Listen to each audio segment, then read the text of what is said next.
Commercial GCs. This is how to set up one form to manage your RFIs, change orders, and today also your daily logs. By the way, if you're a commercial GC doing between $10 to $50 million a year in revenue and you would like systems to increase the profitability and cash flow of your projects, check out the link in the description below. Anyway, as you can see here, I'm inside of a system. Now, this system is in fact called Monday.com. And in today's video, I'm going to be walking you through a setup of a form, which is called a hosting form. This form allows you to submit various different components of your business through. So you've got RFIs and change orders at the moment. Now, in today's video, we're going to be adding daily logs as well. So we created a daily log board where there's a form and people can submit daily logs for a job. But what we want to do is have this form be a universal form. And that's why we're going to create, or at least amend, our hosting board form, or what I call the global form, so people can submit their RFIs, their change orders, and now their daily logs as well. So what we need to do is go to our main table here, and we need to go ahead and add all of the data points from our daily logs board onto our form, or our hosting board. So if we go to our daily logs, you can see we've got an array of different data points here. So submitted by, date, crew size, and various other things. So what we'll do is we'll begin to add these different data points. So we'll start by submitted by, so we'll start with submitted by, date, and crew size. So if I go to hosting board, we're going to call this DL. So we'll go ahead and add a new text column. And then what we're going to do is, for every column that's referenced on the daily logs board, we can just put DL so we know what we're referring to, and then DL, and then it would be submitted by.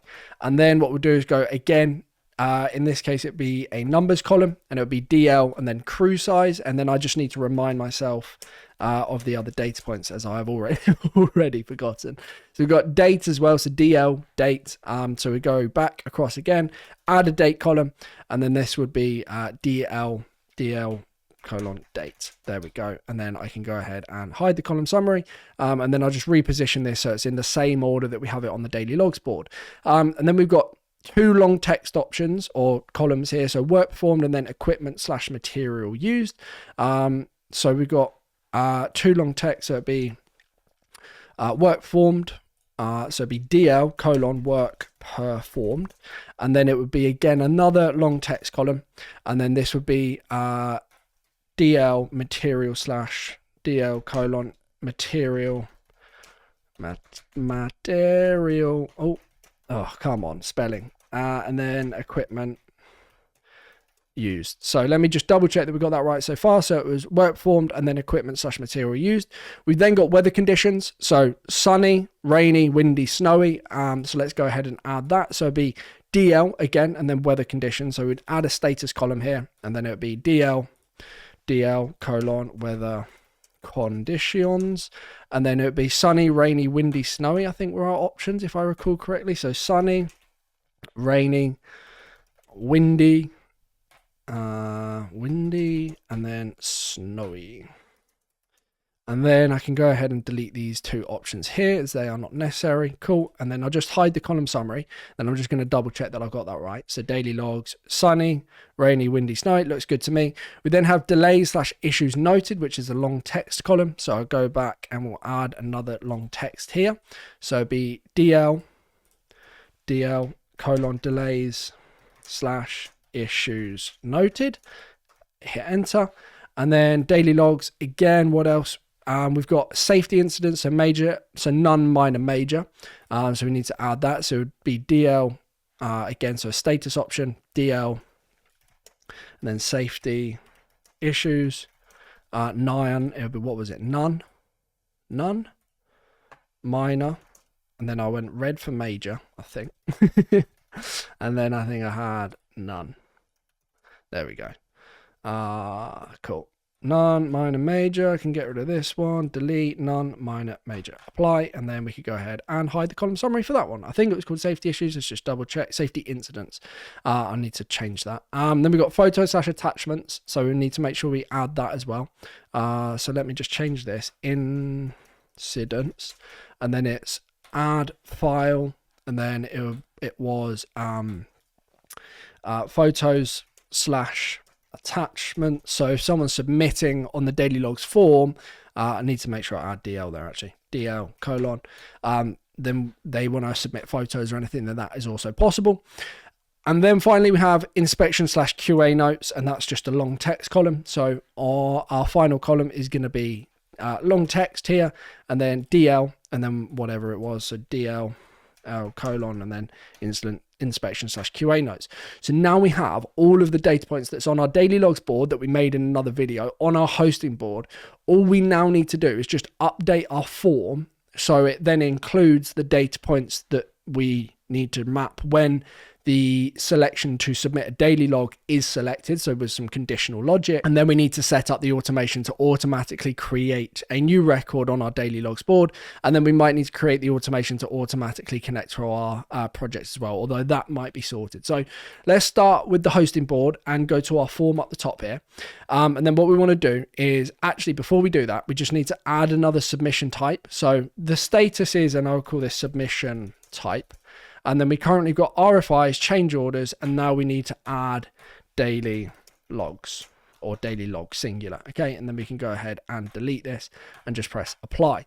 Now on our form, what we want to do is edit our form, and we have all of our new data points here, as you can see. So now we just need to create the conditional logic. So I'm just going to move the date created down here. So now we've got DL, DL, DL, DL, everything that we want. So on here, this is the first one. We want to hide the question, make it required, but add logic, say only where submission type is equal to daily log. Okay, and that's it. And then we need to go ahead and do this for each of these. So again, where submission type is equal to daily log, and also question settings, we want to make sure that it's not hidden and it is required.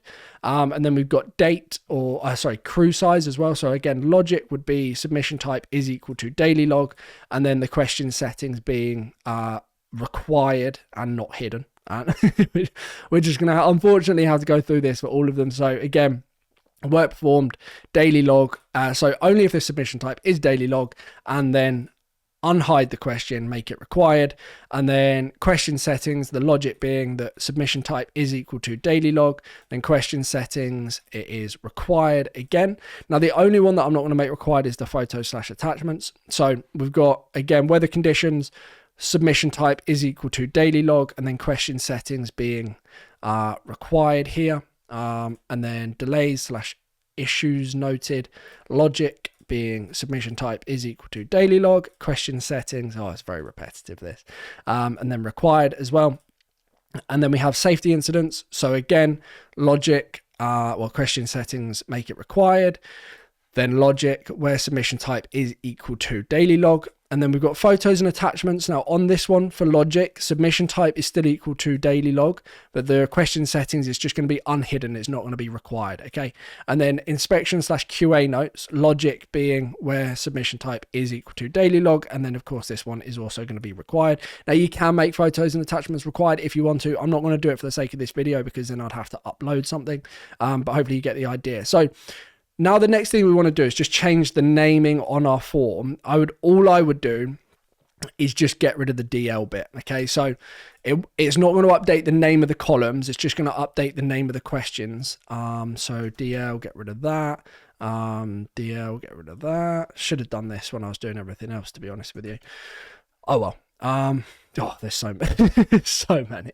There we go. DL, date. Crew size, there we go, get rid of that as well. Work performed can go, and then we've got a couple more to do. There we go, cool. And then I'm just going to demonstrate the form. So this is our final one. Awesome. So subject to me having got this right, which you never really know, what we should do is press preview. This is going to open up our global form. Okay, so I'm just going to reset this. So we would add in a name, so I'm just going to call this example submission,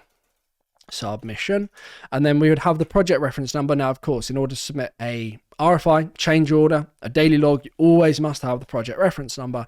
So in this case 54321, and then we can select what we are submitting. So if it's an RFI, it's going to ask us RFI questions. If it's a change order, it's going to ask us change order specific questions. If it is, in this case, a daily log, then it asks us the daily log questions that we've just gone ahead and set up, which is absolutely awesome. Now, the next thing that we then need to do is go back to our hosting board and just set up our automation. So you can see here, we've already got two automations, one for change orders, one for RFIs. We then need to go ahead and create another automation. In this case, it is going to be for our daily log. So create automation, it's when an item is created, and then we need to add a filter, and only if status being the submission type, is equal to the daily log, then create item in board, and the board that we're going to be creating it in is of course going to be the daily logs board. And then we're going to go ahead and just final step, move item to group, and then the group being pushed to boards. Okay, and then the item, all we need to do is map the data points that we've just created. So it'd be and this is why we add DL, so it'd be DL submitted by, if we can find that, there we go, to the submitted by column on the daily logs board. Again, it'd be DL date, DL crew size. It makes it a lot easier when you put the DL thing in, trust me. We've got DL work performed, if I can see that, there we go. DL equipment / material used, there we go. We've got DL weather conditions, there we go. And then DL delays / issues noted, there we go. DL safety incidents, where is that one? DLs, have I missed that one? DL, there we go, safety incidents. And then we got DL photos attachments, DL inspection / QA notes, there we go. Date created we don't need. So now all of the data points are being mapped from our hosting board onto our daily logs board. Now you can see name, project reference. Now you can change the name if you want to, that's up to you. So you could do project reference - the date it was submitted. Again, a lot of this can be customized, but hopefully you get the idea. So now if I press create automation, and then what I'll do is I'll just head to our daily logs board quickly, and I'm going to delete these example ones here. So we've got a fresh start. And what I just need to double check that we do have is when an item is created, connect this board where this project matches the, yeah, that's all good. So hosting board, go to our form. So let's head over to our global form, which we now have set up. So we go submitted by Nick Boardman, select the date in which we're submitting for. So that's the 11th. Crew size, let's say 15. Work formed, example, weather conditions were sunny. I wish, based in the UK, never going to happen. Example again, and then safety incidents. There was a major safety incident, no photos or attachments, and then example inspection. There we go. So now I have filled out our daily logs form all via this one form. So the idea being that you share this one form with your team, and they can literally do everything from the one form. They don't have to try and find different forms. They're never going to email again because they don't need to. So they have the form. They can submit everything they need to just via this. And then all they need to do is hit submit. That's then going to go ahead and create a new record on our submissions board, and subject to our automation running correctly, which it looks like it has done, it's going to create a new item on the daily logs board, which you can see here, pulled over the project reference number, which has automatically connected the project to the daily log, and then pulled over all of the key data points that we submitted. The only thing that we didn't upload is the photo / attachments. That's not pulled through, but everything else is pulled through. So now we have our form working for change orders, daily logs, and RFI. So we can submit all of that via one form, and then it's redirected to the specific board that is then needed to manage the process. Because the project is automatically connected, the project manager is associated, and then they can run through the different stages of the submission to make sure that they're happy with it. In a case where, let's say, a safety incident is major, they're probably going to put that under review to find out exactly what happened, but otherwise they would just approve it. So hopefully that makes sense. If you are a commercial GC doing between $10 to $50 million a year in revenue, and you want systems that improve the profitability and cash flow of your projects, also just improve the operational efficiency like I've shown in this video here today, check out the link in the description below. Book a call with me. We can have a chat about how we could potentially help. Thank you ever so much for watching. Hopefully this has given you a good insight into how you can streamline your business enormously using systems just like this. But thank you for watching. I'll see you soon, and goodbye.